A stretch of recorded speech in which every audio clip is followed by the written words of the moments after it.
அரிசி இட்டு வாழ்த்துவது தமிழ் மரபு இல்லை. அரிசியை போடுற இடம் எதுன்னு தெரியும் உங்களுக்கு? கடைசி காலத்துல. ஆமா, அரிசிக்கு உயிர் கிடையாது. விதைச்சா எது முளைக்கும்? நெல்லு தான் முளைக்கும். நெல்லுக்கு தான் உயிர் உண்டு. அந்த காலத்தில் கடவுள் மங்கலம் கோயில் குடமுழுக்கு நடக்கும் பொழுது நெல்மணியை எடுத்து மேலே வீசுவார்கள். அதெல்லாம் இவர்கள் நிறுத்தி விட்டார்கள் எல்லாத்தையுமே. நெல்லும் மலரும் மங்களமாக சிதறி என்றுதான் நம்முடைய இலக்கியங்கள்லாம் சொல்லுது.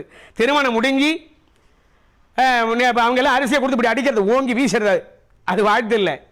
நான் நடத்துகின்ற திருமணத்தில் மணமுடித்த பிறகு நாத்தனார் அந்த காமாட்சி அம்மன் விளக்கு, அதான் படந்தமிழர் விளக்கு, அதை எடுத்து வர, இளம் பெண்கள் எல்லாம் உழைப்பாளர்கள் எடுத்து வர, அதற்கு பின்னால் மணமக்கள் இருகரம் கூப்பி வர, அவர்களுக்கு பின்னாலே சம்பந்திமார்கள் 4 பேரும் கைகூப்பி வர, அரங்கத்தினுடைய மேடையில இருந்து அரங்கத்தினுடைய நுழைவாயில் வரைக்கும் வருவார்கள். அப்பொழுது இரு பக்கமும் அமர்ந்திருக்கின்றவர்கள் எழுந்து நின்று நெல் மலர்களை எடுத்து அவர்கள் உச்சியிலே தூவி வாழ்க பல்லாண்டு என்று வாழ்த்துவார்கள். அதான் மரபு. அதாவது வாழ்த்தும் பொழுது படந்தமிழ் மக்கள் அருகம்புல், அதான் அகரம்புல்னு பேர். அந்த அகரம்புல், அந்த அருகம்புல், அதுக்கு அடுத்தது சிறுகன் பிள்ளை. சிறுகன் பிள்ளைன்னு தெரியும், மாட்டுக்கு கட்டுவாங்க மாலையா அந்த பொங்கலப்ப. அது அதனுடைய சாற்றை உட்கொண்டால், அதன் கேடத்தை உட்கொண்டால் சிறுநீரகத்தில் இருக்கின்ற கல்லை கரைக்க அற்புதமாக கிடைக்கும். இந்த சிறுகன் பிள்ளை, அகரம்புல், நெல் மணிகள், முல்லை மலர்கள், இவற்றினால் தான் வாழ்த்தி இருக்கிறார்கள். நெல்மணிகள், முல்லை மலர்கள், அகரம்புல், சிறுகன் பிள்ளை, இவற்றினாலே தான் வாழ்த்தி இருக்கிறார்கள் அந்த காலத்தில். இன்னொன்று, இந்த மாப்பிள்ளைக்கு கங்கணம் கட்டுறதெல்லாம் ஐயரே கட்டுவார்.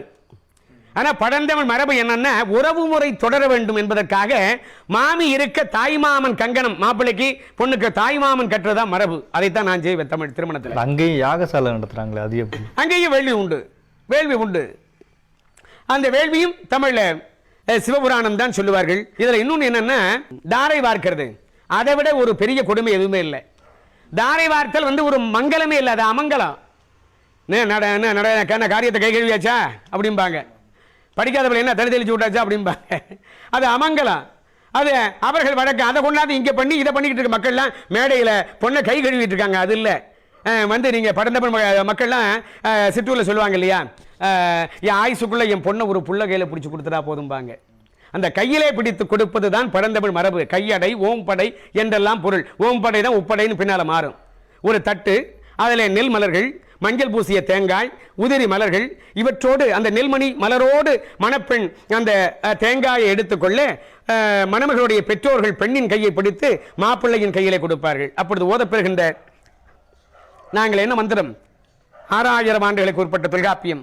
கற்பனப்படுவது கரணமொடு புனரன் கொளக்குறி மரபில் கிழவன் கிழத்தியை கொடைக்குறி மரபினோர் கொடுப்ப கொள்வதுவே. மாணிக்க வாசகர். உங்கையிற்பிள்ளை உனக்கே எடைக்கலம், உங்கையிற்பிள்ளை உனக்கே எடைக்கலம். அடுத்தது ஆண்டாள்.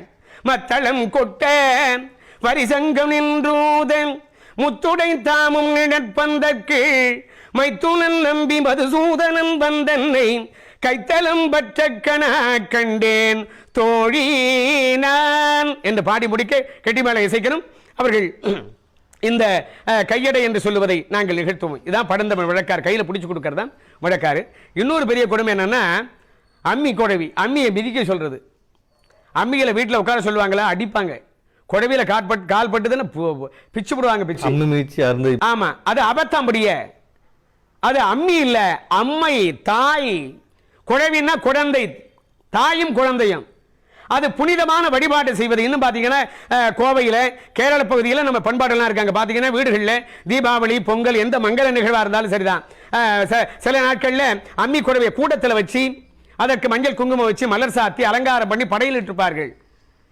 சில நாட்களில் வாசல்ல வெளியில் வச்சிருப்பாங்க, அது போல வச்சு படையில் இருப்பாங்க. உள்ளே வர்ற பெண்கள்லாம் அந்த மலர்களை எடுத்து அம்மி குழவியில இட்டு தொட்டு வணங்கி தான் விழுவார்கள்.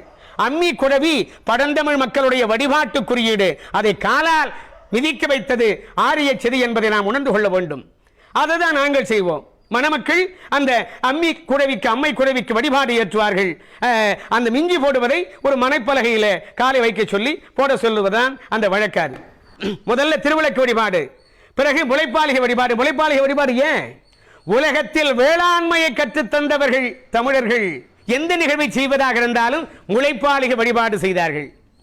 அதுபோல பின்னால மணமகன் வருகை கங்கணம் கட்டுதல், மணமகள் வருகை கங்கணம் கட்டுதல், ஆடை கொடுத்து அனுப்புதல், பிறகு அவர்கள் இருவர் வந்து பெற்றோருக்கு பாத பூசை செய்தல், இவையெல்லாம் தொடர்ந்து தமிழில் தீண்டமிழில் என்ன மந்திரம்?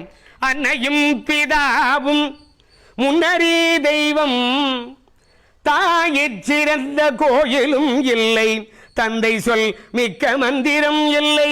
தேவாரம். ஈண்டாளுமா எனக்கு எந்தையுமாய் உடன் தோன்றினராய் மூன்றாய் உலகம் படைத்துகந்தான் மனத்துள் இருக்க ஏன்தான் இமையவர்க்கு அன்பன் திருப்பாதிரி புலியோர் தோன்றா துணையாயிருந்தனன் தன்னடியோங்களுக்கே. அப்புறம் அருட்பான். தாயாகி தந்தையுமாய் தாங்குகின்ற தெய்வம், தன்னை நிகர் இல்லாத தனித்தலைமை தெய்வம், வாயார வாழ்த்துகின்றார் மனத்தமர்ந்த தெய்வம் என்று செவிகுளிர உள்ளமினிக்க அந்த தமிழ் மறைகளை ஓதித்தான் நாங்கள் அந்த திருமணத்தை எல்லாம் நடத்துகின்றோம்.